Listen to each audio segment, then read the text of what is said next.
السلام عليكم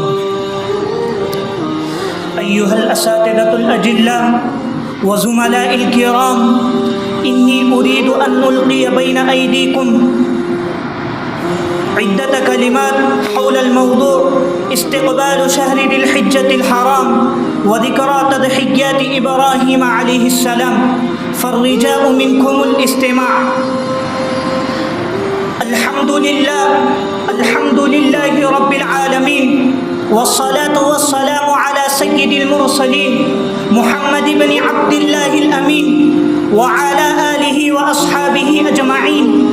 أما بعد، فيا أيها الإخوة المؤمنون، أوصيكم ونفسي بتقوى الله، فإن الله عز وجل يقول: يا أيها الذين آمنوا اتقوا الله حق تقاته ولا تموتن إلا وأنتم مسلمون.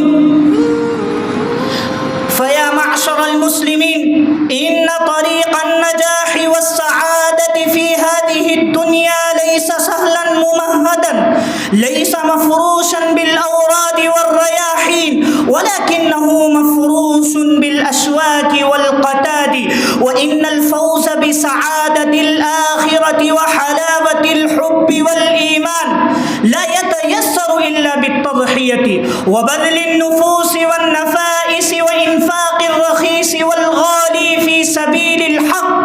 يقول الله سبحانه وتعالى: يا أيها الذين آمنوا هل أدلكم على تجارة تنجيكم من عذاب أليم تؤمنون بالله ورسوله وتجاهدون في سبيل الله بأموالكم وأنفسكم ذلكم خير لكم إن كنتم تعلمون.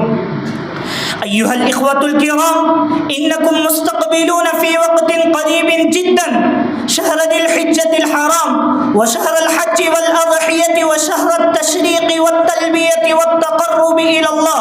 وإن السمة البارزة التي تتجلى في الأيام العشرة من هذا الشهر التكبير والتلبية، إنما هي عاطفة الحب والاستسلام لله التي تدفع المسلم إلى ترخيص النفس والمال والاستهانة بالأهل والأولاد، وإيثار الآجل على العاجل، وتفضيل الآخرة على الأولى.